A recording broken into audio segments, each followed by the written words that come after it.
Sahara Desert, one of the harshest climates in the world. A huge expanse of unforgiving rock, scrub and sand, the size of Europe.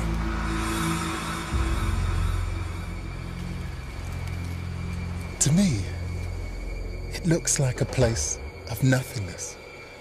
But it was from here that a group of desert nomads came to transform the northwest corner of Africa into a vast empire that stretched from the Sahara to Spain.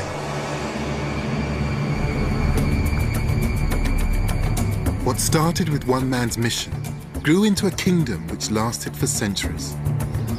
Its rulers generated tremendous wealth, created great architecture, and promoted sophisticated ideas in an ordered society. They were called the Berber, and they changed this part of Africa forever. We know less about Africa's past than almost anywhere else on Earth. But the scarcity of written records doesn't mean Africa lacks history. It's found in artifacts, culture, and the traditions of the people. In this series, I'm exploring some of the richest and most vibrant histories in the world. I'm here in Morocco to explore how a small collection of Berber nomads created a vast kingdom out of nothing, and how the very forces that created that kingdom ultimately helped to destroy it.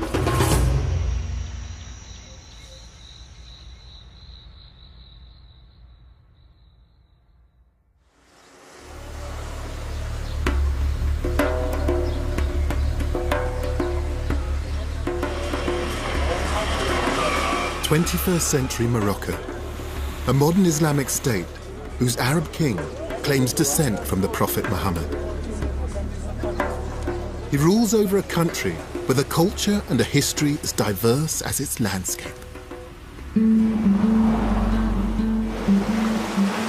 Morocco has coasts that face the Atlantic and the Mediterranean Sea, snow-covered mountains almost as high as the Alps, and the bone-dry fringes of the Sahara Desert.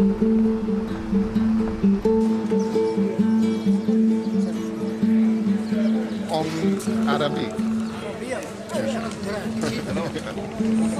The dominant languages spoken here now are from Arabia and Europe. But nearly half the population still speak Berber, the language of the indigenous Africans. 1,000 years ago, this was their land, but there was no sense of a nation-state. Instead, on either side of the Atlas Mountains lived small, independent Berber clans of farmers, traders, and nomads. These people were Muslim, but they maintained their traditional Berber customs. And they didn't always follow Islam to the letter of the law.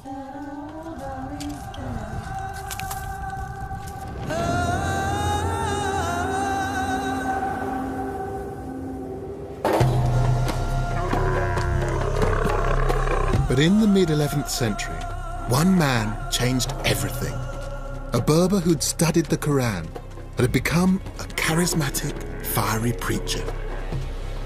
Idealistic and uncompromising, he had a clear mission to change his fellow Berbers into proper Muslims, schooled in the strict fundamentals of their religion. His name was Abdullah ibn Yassin, and his travels to Islamic centers of learning had left him a student of a strict legalistic interpretation of the Quran. He started his mission in the Western Sahara, where he pulled together an alliance of tribes and appointed himself as spiritual leader. In so doing, he started a series of events that completely transformed Northwest Africa. In the year 1054, he led an army of thousands of nomads and headed for Sijil Masa, then a major trading post on the edge of the Sahara and one of the most important cities in Africa. Ibn Yassin and his followers were called Almoravids, from a phrase meaning those bound together in the cause of God. They were determined to bind everyone to the cause. They had one simple mission: jihad.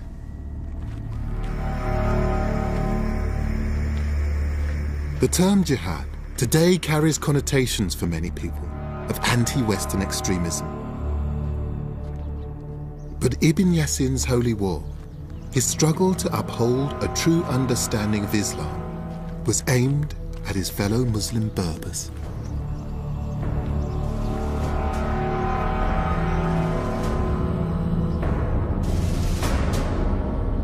This spectacular ruin is now all that's left of Sijil Masa, a city of well over 50,000 people, built in the middle of one of the biggest oases in Africa. Now a quiet and tranquil backwater, the date palms and irrigated fields hide clues to a much bigger and more significant past. And it's on a shingle bank, at the heart of the oasis, where the ruins of the mud-built city lie. The taking of Sijil Masa would be the first major building block of an Almoravid kingdom. So what attracted Ibn Yassin here? The wealth of the city. This city was very prosperous. In fact, it was the commercial hub of Morocco, a huge city in a huge oasis. Dr. Eric Ross has been involved in some of the recent archaeological studies here that have confirmed why this was such an important prize for Ibn Yassin. I call it the Casablanca of 1,000 years ago. Yes. Because Morocco wasn't looking to Europe or the Atlantic, it was looking across the Sahara. The Sahara is wide open to trade. So there were goods coming from all over the region and they were being traded and exchanged here? Yes. And what sorts of things are being traded here? Cloth, manuscripts and books, horses also. The most important was the gold, trading mostly south across the Sahara. Places like Mali and Senegal today were producing especially gold. So gold was the main part of the wealth of the city. We know gold coins were minted here, they were stamped here, and they were exported. And mostly they were exported eastward to Egypt, Iraq, Central Asia, and they ended up in places like India. Wow. So they're trading tendrils, they'd stretch all the way from West Africa as far as South Asia. Yes, absolutely. It's a trading powerhouse. Yes, it is. And the envy of empires across the continent. They all tried to take it, and the Almoravids succeeded in doing that. Once they had Sijil Masa under their control, the Almoravids set about securing the source of the city's gold trade. They crossed 1,000 miles back to the opposite side of the Sahara and seized the trading town of Oudekhost. By controlling the supply of gold across the desert, they had a virtual monopoly on this, the most lucrative of trades. With a considerably strengthened army of weapons and camels taken from Sijil Masa, the Almoravids now had what they needed to carry their jihad beyond the Sahara. But they couldn't have done any of this without another important resource, the key to life itself.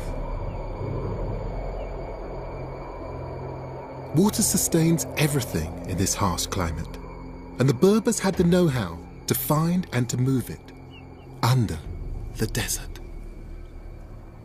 These are Qattara. They're part of an ancient Berber irrigation system.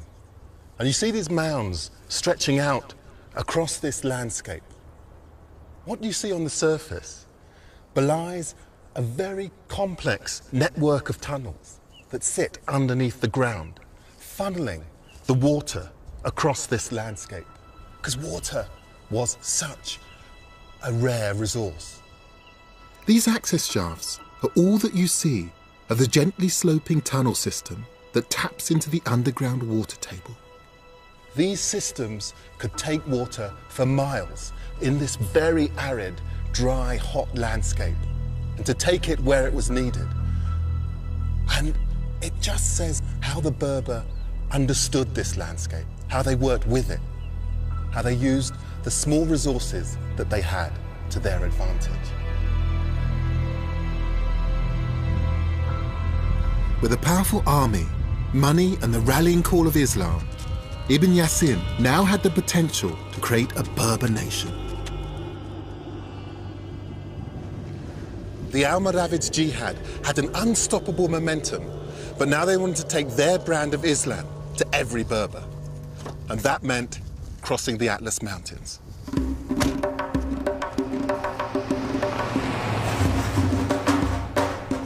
The high Atlas Mountains rise to over 13,500 feet, and they form a natural divide between the desert and the more fertile and populous lands on the other side.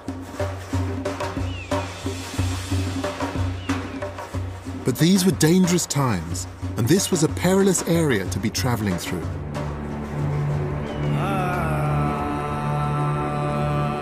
1,000 years ago, these valleys would have carried one of the main trade routes through the mountains, and that made it attractive to thieves. Ibn Yassin and his men were in bandit country. This is called the Road of 1,000 Kasbahs. And Kasbahs are these fortified houses that were once owned and used by Berber merchants. These buildings would have often been used to house things like gold and silks that came across the desert. And they had to be fortified because this was a dangerous territory. These are beautiful buildings, but their fortifications give a sense of what it was like in those days.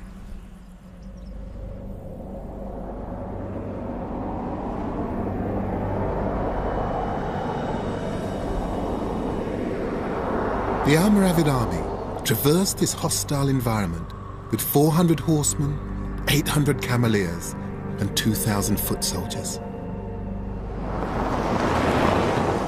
It was a treacherous journey in an alien landscape. 1,000 years ago, when Ibn Yassin and his army came up these passes to cross these mountains, they were entering completely new territory. They were desert warriors, and these mountains and everything beyond was a completely different environment to them. But they had a clear goal. To the northwest of the mountains lived the tribes of Berbers that the Almoravids considered to be heretics. In 1058, the first people to feel the force of Ibn Yassin's army were the rulers of Agmat, a small city nestling in a lush valley on the north side of the mountains. Agmat became the new headquarters from where the army took their jihad to the tribes nearby. But it's been difficult for historians to uncover what life was like in Agmat at the time, for one simple reason. No one knew where ancient Agmat was. It was thought to be a lost city, but actually it was right here, beneath our feet. The dig has revealed only a small portion of the city so far, but this hammam, or bathhouse, is one of the most substantial and important finds. These remains illustrate the scale of the settlement here and show just how expertly they understood how to use water as a foundation of civic society. L'eau est une richesse très importante dans la région. Abdullah Fili has been slowly unearthing the remains of the buildings here since the dig first started. Au-delà de l'utilisation de l'eau dans les bâtiments publics comme le hammam, la mosquée, le palais, etc., nous avons également l'utilisation d'eau dans l'irrigation, on répartit l'eau selon deux composantes. La première composante, c'est les bâtiments publics et les bâtiments privés, les maisons, etc. Et puis après, les 3 autres jours, c'est pour l'irrigation des champs. Remarkably, this entire building, which dates from the time of the Almoravids, more than 1,000 years ago, was excavated almost intact. Et effectivement, on trouve que c'est l'un des plus anciens hammams au Maroc. Après celui, il représente donc l'un des plus grands hammams de l'Occident musulman. Et ça permet effectivement d'avoir un chef-d'œuvre architectural extrêmement important. C'est énorme comme hammam. Il fait pour le moment 500 mètres carrés, ce qui est exceptionnel pour un hammam parce que ça demande justement une ingéniosité au niveau des techniques de chauffage, au niveau des techniques de l'alimentation en eau. This is absolutely amazing. I'm used to seeing their earth-built buildings, but to see this kind of stone and mortar construction, but also the water engineering, this is real innovation. It's so exciting. There was hot and cold running water.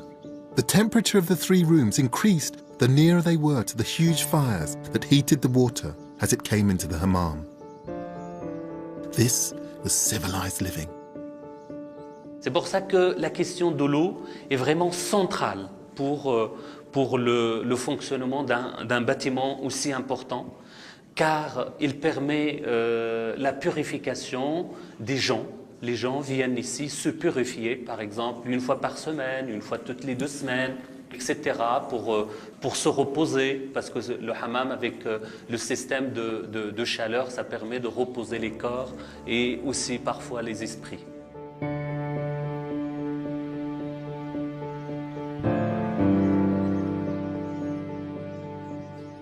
These were people who came from the desert, for whom water was a precious resource. This is more than a bathhouse. This is a temple to water, and what a place.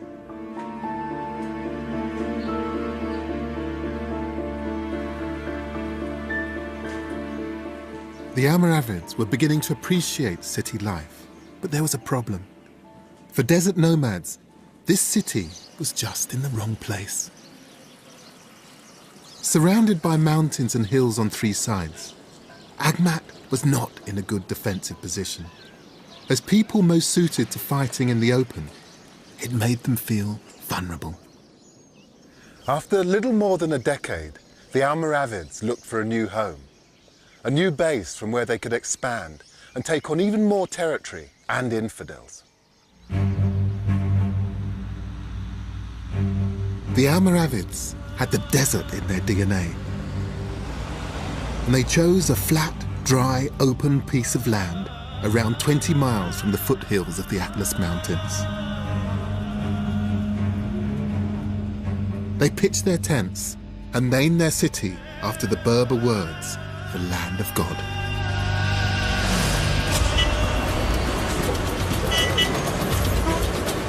It was called Marrakesh. The founding of Marrakesh in 1070 represents a point when a loose band of marauding jihadists become an imperial force to be reckoned with. What began as a collection of tents rapidly became an established city. The Berbers who settled here were offered security in return for their taxes, and that paid for the further expansion of the Almoravids' territory. The movement seemed unstoppable. Even when Ibn Yassin died, while fighting Berber heretics, the holy enterprise continued unabated. After the death of the fiery preacher Ibn Yassin, a new man took charge of the jihad. His name was Yusuf ibn Tashfin, and he made a greater contribution to the dynasty than any other man. He turned a fledgling kingdom into an empire. While Ibn Yassin had been the spiritual leader who'd inspired the Almoravid movement and led it out of the desert, Ibn Tashfin would take the dynasty even further. It began with Marrakesh. Katara were dug to supply water to the growing population, and walls were built to surround it. The street that we are, Yes. it was made at this time. This street. And especially the walls, we will see, the walls were made at this time. Former Minister of Education, Professor Mohammed Khanidri, knows Ibn Tashfin's city well. What sort of man was Ibn Tashfin? What was he like? Yes, Ibn Tashfin was a very high man, very courageous, and beautiful, handsome man. Beautiful, handsome. Yes, handsome. And he was especially very curious and very, very strong man. very strong man, and has a big personality. And how did he change Marrakesh? He said that here we'll have a palace, here we'll have a commerce, here we will have an administration. And he make a very good plan, and he began to make construction of that, to realize. Really? Yes, yes. So he built these streets? And yeah, the street was made at this time. Yeah. Just like as you see it now, with the commerce and with the sellers, the seller of everything, vegetables and also spices, and with colors, smells, and many smells, many colors. It was like that since long time, since the 11th century. So wandering around here, you still get a flavour of the days of Ibn Tashfin? Yes, of course, yeah. The walls that Ibn Tashfin commissioned have been rebuilt many times. But one of his original gates, the Bab Dukala, still stands. It's huge, but it's remarkably simple. Yes. The architecture of Almoravid is very simple. The Almoravid came from the Sahara, and they were Muslims. And they have the philosophy of Islam, which is that you have harmony, you have beauty, but simplicity. I love that, the idea of harmony, of beauty, of simplicity, all of those things together in this gate. And every time you pass through here, you're going to remember that. And for those people that felt part of this community, they were tied together by that simple, beautiful philosophy. And I think it's a philosophy of life. But it's something which begins here. That's right. The Almoravids had created a worthy capital. Now they set about establishing an empire. Their army took the jihad north, taking city after city, expanding their influence east as far as Algiers, well beyond what we now call Morocco. Back in Marrakesh, the Almoravid reflected on their extraordinary achievements. It had taken 26 years from their first incursion out of the desert with the taking of Sijil Masa to the point where they controlled the whole of northwest Africa. Their next move extended the Almoravids' jihad beyond anyone's expectations, north into Europe.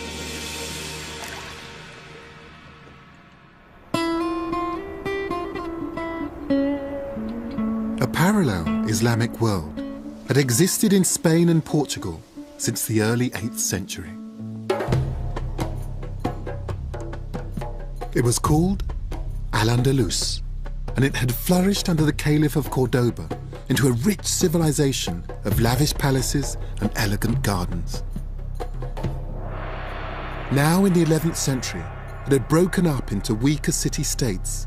These were being attacked by Christian armies from the north of Spain, and the Muslim rulers appealed to the Almoravids for help.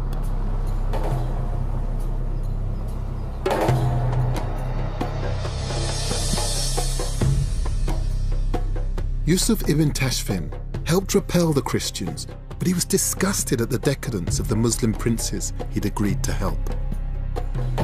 Ibn Tashfin had enough of these party princes and their moaning. He also disliked their lack of dedication to Islam. But he decided he had an obligation to save the souls of their Muslim subjects. And in 1090, he returned in force and deposed their rulers one by one. The Almoravids now ruled over a vast kingdom that reached from the Sahara to Spain and from Africa's Atlantic coast to Algeria. Never before had all this Muslim territory been united under one management. One kingdom, united politically and spiritually. And it was the so-called barbarians of the desert that had done it. The beating heart of the kingdom was Marrakesh.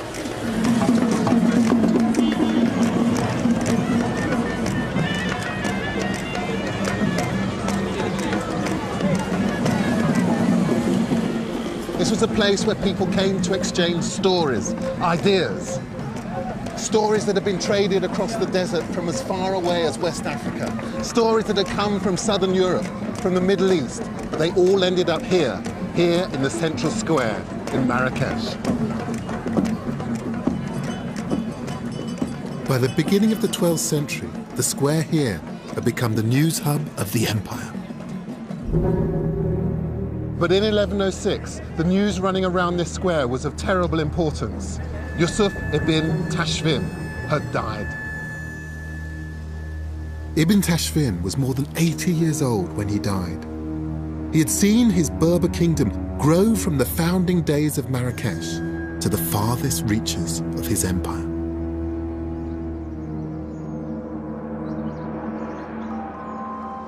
But now, the warrior king was dead, and the mantle of ruler of the Almoravids dynasty passed to Ibn Tashfin's 23-year-old son, and a very different era began. One of power and privilege.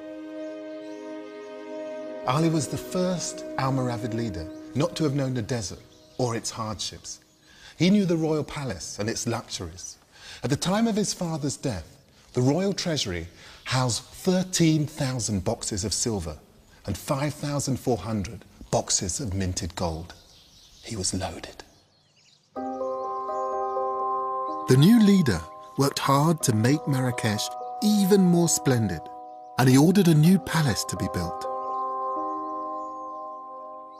It was part of a beautification plan for the city, which drew heavily on the architectural influences of Andalusia.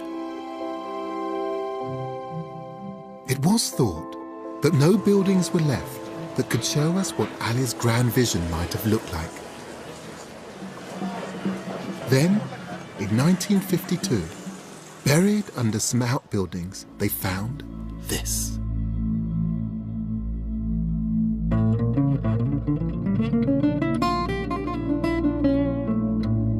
The Kubat Bariuddin. It's not only a rare example of Almoravid architecture, but it gives us some sense of what this city looked like at the high point of the dynasty. This is the Kuba. This is the masterpiece of the architecture of the Almoravid period. It is a masterpiece. Yes. Professor Mohammed Al-Faiz has written extensively on the buildings of Marrakesh. And I think that the architects came in from Andalusian Spain. They make this jewelry, this very, very beautiful. It's unique in the architecture of Morocco. Look at this simplicity of lines. Yes. And harmony of proportions. It is absolutely gorgeous. Yes, so this was a place where people before prayer would come and they would wash. Yeah. They would wash their bodies. They wash their bodies and they prepare when they go to the mosque. It's a sumptuous building. It tells us it's just what Marrakesh may have looked like. It must have been a place with fantastic architecture and also very, very wealthy people who were obviously living the high life. It's a very rich civilization because Marrakesh was a capital of empire. Like actually when we have New York or other cities, very important. This delicately carved interior is such a contrast to the bold, simple shape we see outside. It was also highly fashionable. These wonderful scallop shell shapes were common in Andalusia, and this is the first time that they've been seen in Africa. Ali wanted nothing but the best. What was Ali bin Yusuf like? He's different from his father. He was a liberal man. I think that the reign of Ali bin Yusuf is very important because with him we have the development of architecture, of cultural humanities, poets, and it's not the same character of his father.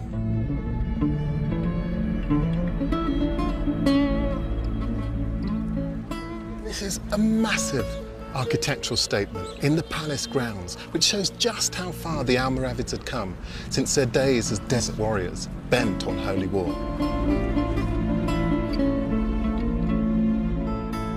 But while Ali beautified the Almoravid capital, the kingdom was starting to slip from his grasp.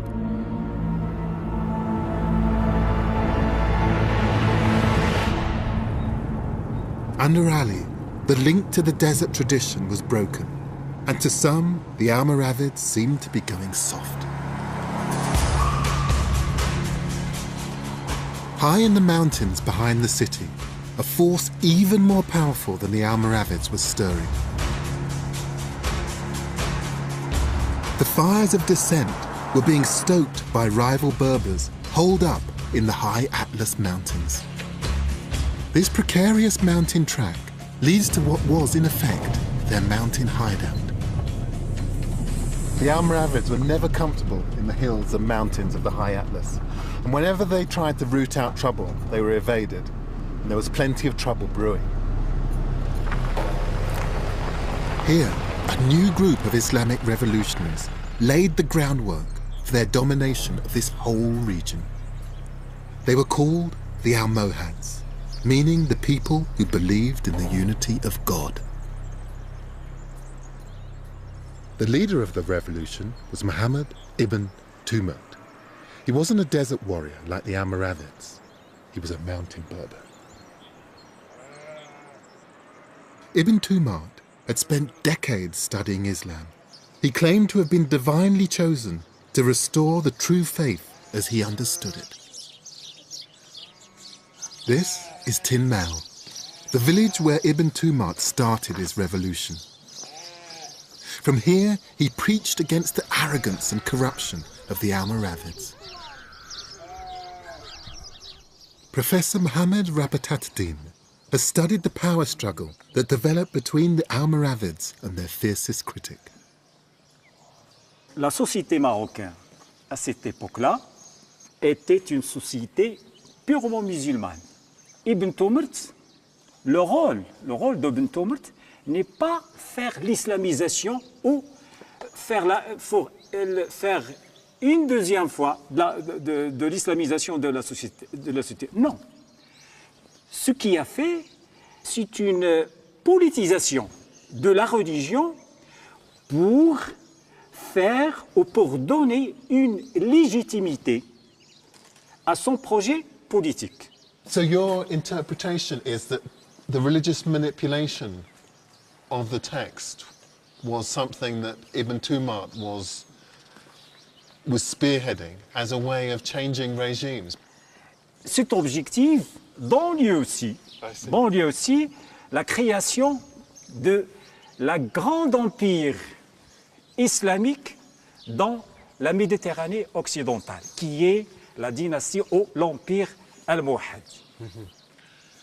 So Ibn Tumurt wants to increase his political influence and then go down the mountain to attack Marrakech. Tin Mal est la base et le point de départ vers Marrakech. Ibn Tumurt undermined support for the Almoravids by questioning their interpretation of Islam, and therefore their claim to legitimate rule. And he goaded Ali bin Yusuf into combat. In 1130, the Battle of Words finally turned to war, and the army of the Almohads came out of the mountains to face the Almoravids and lay siege to their cities. It would be a long campaign.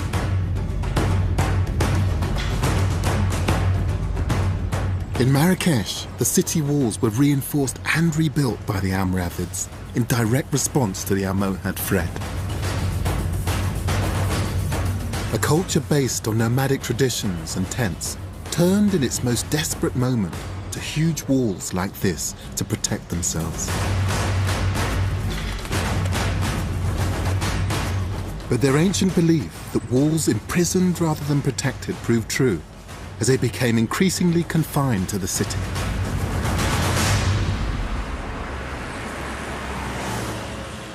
It took almost 20 years of skirmishing battles for the Almohads to finally enter the city of Marrakech. And in 1147, the dynasty of the Almoravids was finally over.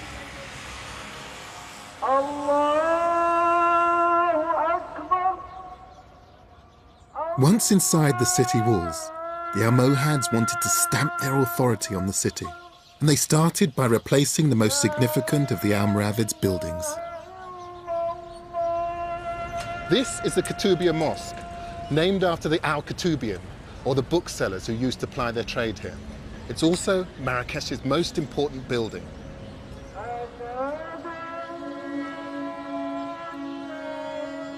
Legend has it that the predecessor to this mosque was torn down by the Almohads because it wasn't correctly aligned with Mecca. In fact, all the mosques in the city were pulled down and replaced on religious grounds. This sent a big, bold message to the people of Marrakesh. They were making it clear that their way and their interpretation of Islam was the correct one.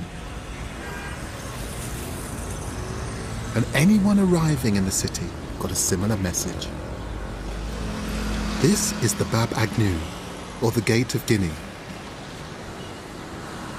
It was built by one of Ibn Tumar's successors, Sultan Yaqub el-Mansur, in 1185. It's a beautiful gate, this one, so ornate. This is an Almohad gate, and it's so different. Earlier I just did a quick sketch of the Almoravid gate, and the Almoravid gate is just one of those perfect, very, very simple gates. But this one, so different from the Almoravids, and that modesty. It's so much more sumptuous. Layers upon layers of decoration that have been built up with this beautiful green stone. This is an empire, a kingdom, and is very, very pleased to announce it to everyone who enters the city. Almost everything the Almohads built seemed more substantial, more impressive than that built by their predecessors. And that included the Berber kingdom. Just like the rulers before them, the Almohad used Marrakesh as an imperial base for an expansion even more ambitious than their predecessors. The Almohads took over almost all the territory previously run by the Almoravids, and they also seized the neighbouring lands of Ifriqa, which stretched into what is now Libya. In Spain, they took Andalusia and made Seville their second capital after Marrakesh. Under the Almohads, the kingdom was to become an even stronger force in the Mediterranean than the Almoravids had been. Bonjour, Monsieur. And their wealth and ideas went hand in hand. Here in the Bank of Maghreb is evidence to show how both dynasties used their currency to spread the word of Islam. This is a gold dinar. Yeah, it's from Sijil Masa, Almoravid dynasty. I see. That's beautiful. With an Arabic inscription right in the center. What does it say on there? ومن يبتغي غير الإسلام دينا فلن يقبل منه وهو في الآخرة من الخاسرين. It shall not be acceptable that anyone takes a faith other than Islam. That's in the center of the coin. So they're actually helping to evangelize. Those coins will circulated of a lot of Mediterranean Sea. We have it in Spain, in Portugal, in London, in Germany, and Holland, and China. Really? Yeah. This was the dollar of its day. Yeah. It's about trade, but it's also taking wherever it goes, religion. Yeah. Because a lot of Christian kingdom used these coins at this time. It's a beautiful thing, absolutely beautiful. The Almoravids' dinar was widely valued. The Almohads wanted to build on its success, but they also wanted to do things differently. They introduced innovations, including a new coin with a square design that proclaimed the ambition of their jihad. So this one is the first round dirham minted by Almohad. It's round, but with a square in the middle. But after this one, so here, well, okay. Now that's square. Yeah. It's square.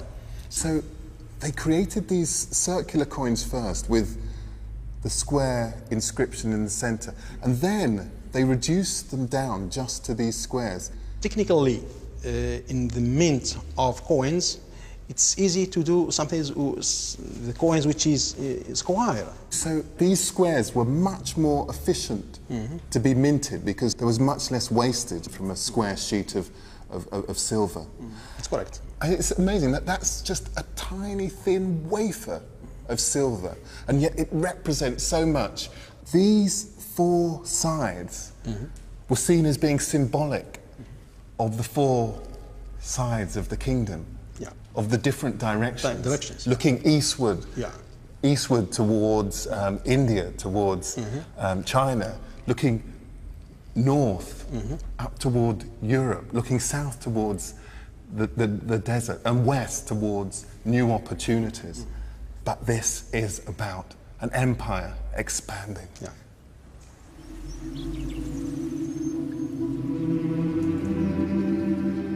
Under the Almohads, the Berber kingdom had become extraordinarily powerful and wealthy.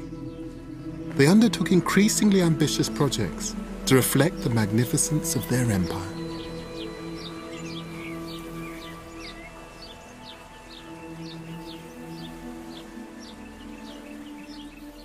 These are the Agdal Gardens in the grounds of the Royal Palace in Marrakesh.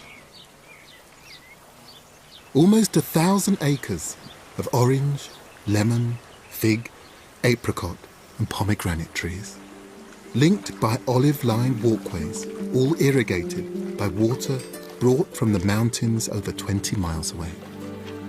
And I think they're beautiful.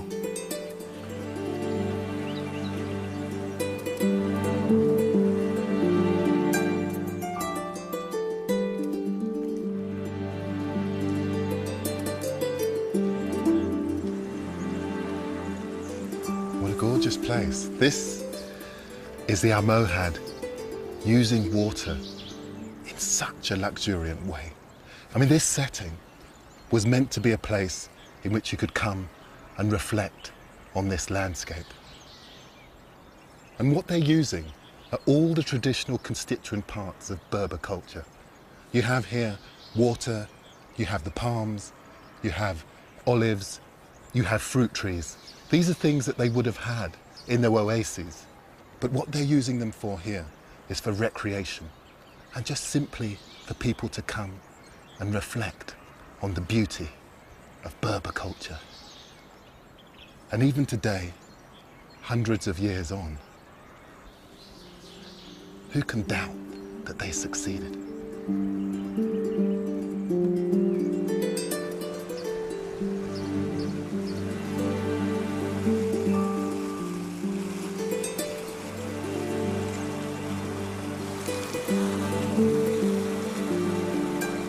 At the end of the 14th century, the Muslim philosopher Ibn Khaldun wrote about the Berber state being just like a garden.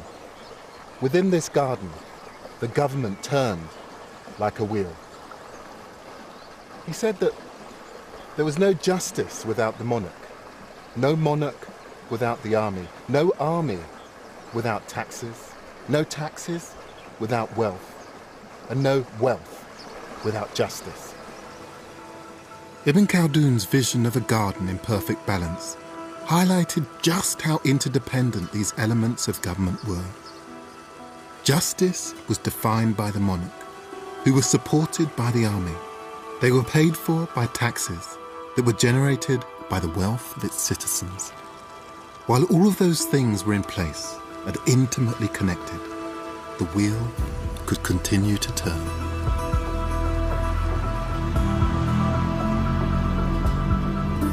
And 240 miles north of Marrakesh is a city that shows how well the system worked while it remained in perfect balance.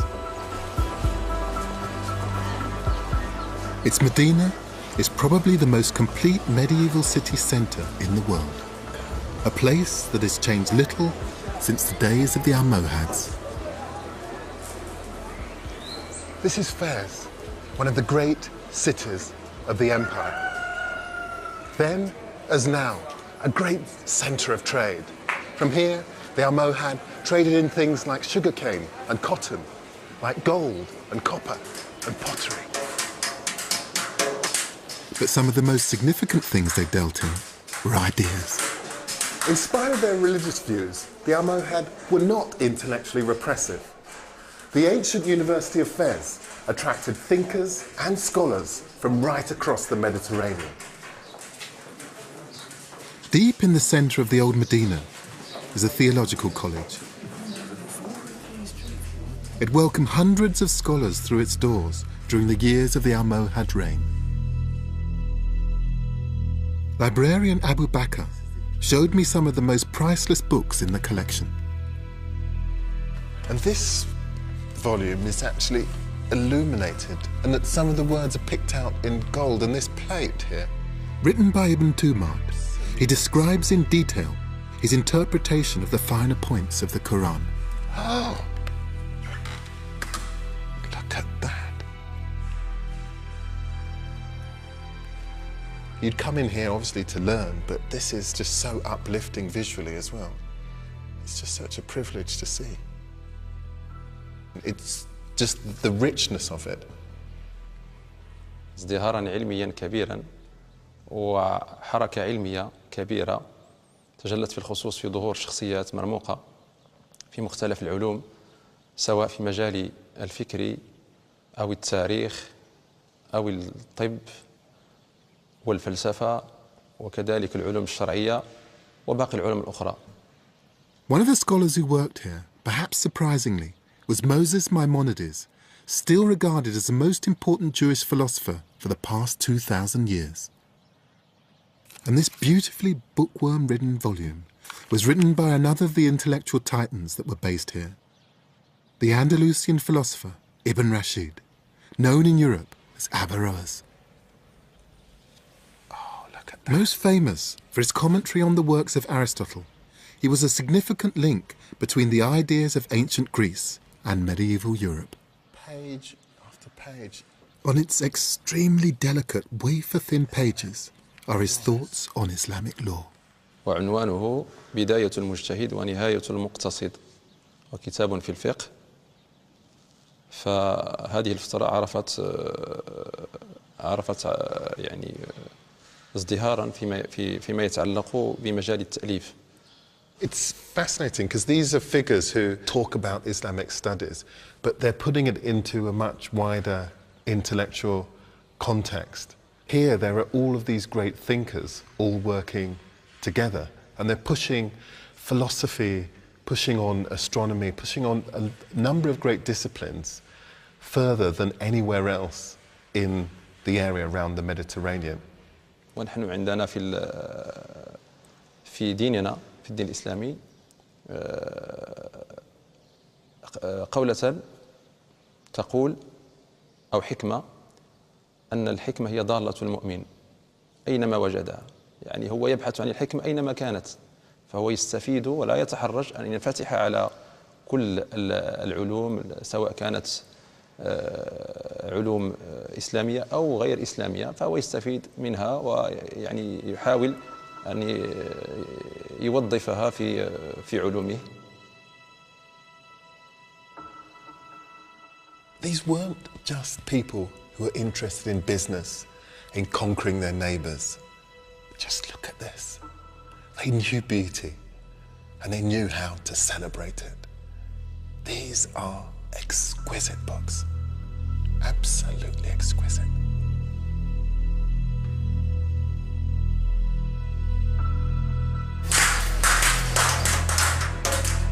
Directly outside the college, the atmosphere is peppered with the almost constant sound of hammering. The Medina is still a place of work. At the height of the Almohad Empire, Fez had 372 mills, 9,082 shops, 47 soap factories, and 188 pottery workshops. This wasn't so much as a market town, as a centre of industry. And in one corner of the Medina is an ancient industry as old as the city itself.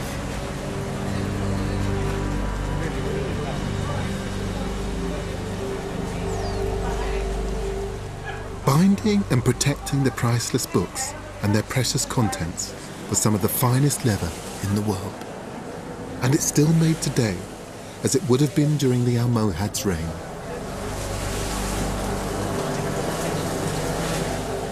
The skins are first scraped free of hair and fat, then soaked in lime bars, before being softened in a mixture of guano and water. It's a process that is still remarkably natural. What do you actually use to dye? This is a herb that you're using to dye it. هذا كيكون حارش شويه مجهد. هذا طبيعي غير ديال الشجر. هذا غير ديال الشجر هذا كيطحن وكندير. This is all natural. So this bright pink is a natural substance. So this process literally has remained unchanged for hundreds of years. هذه بلديه ما عندهاش شي تحسن غير هذه الخدمه ديالها هي اللي غتبقى. Way before Henry Ford famously created his factory for assembling cars, the Berbers of Fez already had a production line.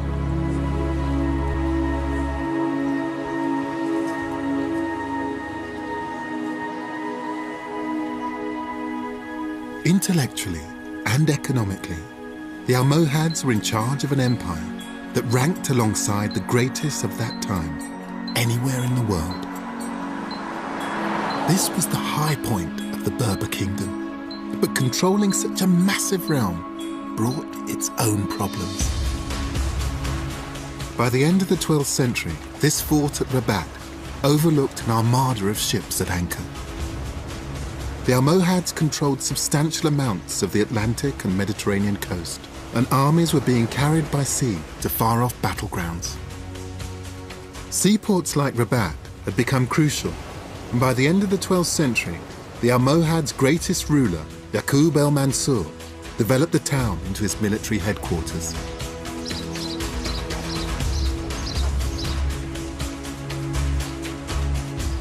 First came the fortification of the old town with ramparts and gates. And then, in 1195, something really grand.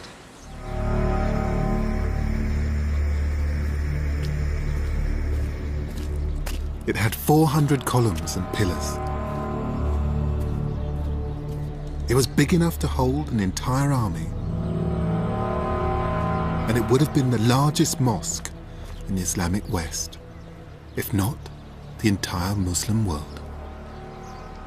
As ambitious as the great Roman architecture of North Africa or the buildings of Mecca, it spoke to their heritage and to God, and it was as permanent a statement as could be made.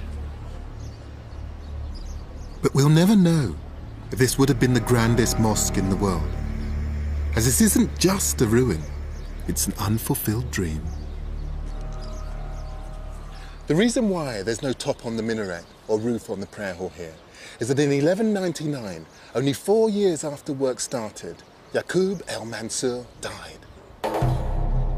The mosque remained in this unfinished state. His grand vision was never completed.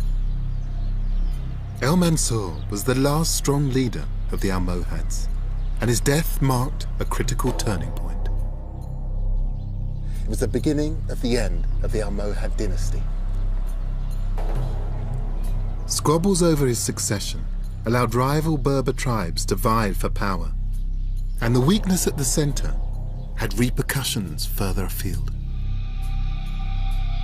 In Androthea, a fundamentalist Christian crusade gained the upper hand against the equally fundamentalist jihad. The Almohads were humiliated by the Christians in a decisive battle in Spain, from which their army never really recovered. And the grip on Ifriqiya was lost as Arab tribes rebelled against the Almohad rulers.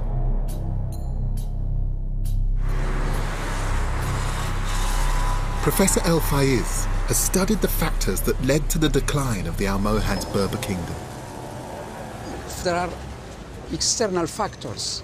Almohad army facing the Christian army in Spain, they don't succeed. They lost also the control of the Mediterranean Sea. So on every front, things are collapsing in. Economic factors are very important in the explanation of the decline. They don't control the trade. There is no money, no budget to control population. Internally, They lose their tax revenue as local people begin to turn against them. The different ethnic groups then begin to fracture and fight against the regime. And gradually, the empire begins to disintegrate. It is that kind of, that wheel, that problem of one of those factors breaking down means that the whole empire then begins to fail. All these factors contribute in time to the collapse of this dynasty. In 1269, Almohad rule ended when a rival Berber dynasty seized power in Marrakesh. The collapse of the Almohad Empire didn't happen overnight. It happened over decades. But nothing that followed could come even close to what they had achieved. None of the Berber dynasties that succeeded the Almohads was powerful enough to rule North Africa. Attempts to return to the glory days of the Almohads failed.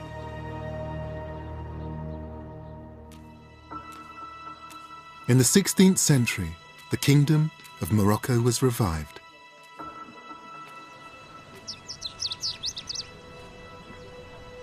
But this vast palace was built by a different dynasty, claiming the right to rule as true interpreters of Islam. And these people saw themselves as Arabic, not Berber. The importance of Islam altered the identity of the kingdom. The same religious zeal that had brought the African Berbers an Islamic empire had ensured that it would be an Arab dynasty claiming direct descent to the Prophet Muhammad that would rule the kingdom that the Berber had created. An Arab dynasty is still in power today.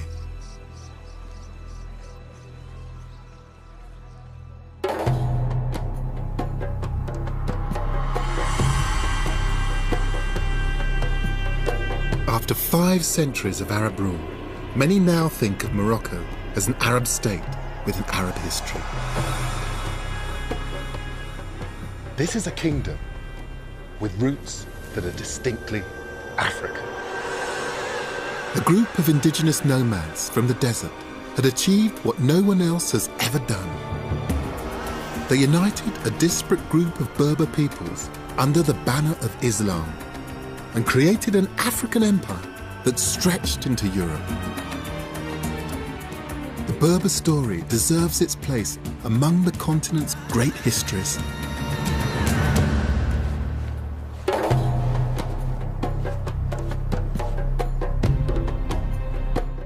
This Friday here on BBC HD, it's Baka, a cry from the rainforest, the story of a pygmy tribe undergoing change. And you can see that Friday night at 9. Tonight, how to get the nectar flowing in your own back garden. Bees, butterflies and blooms next.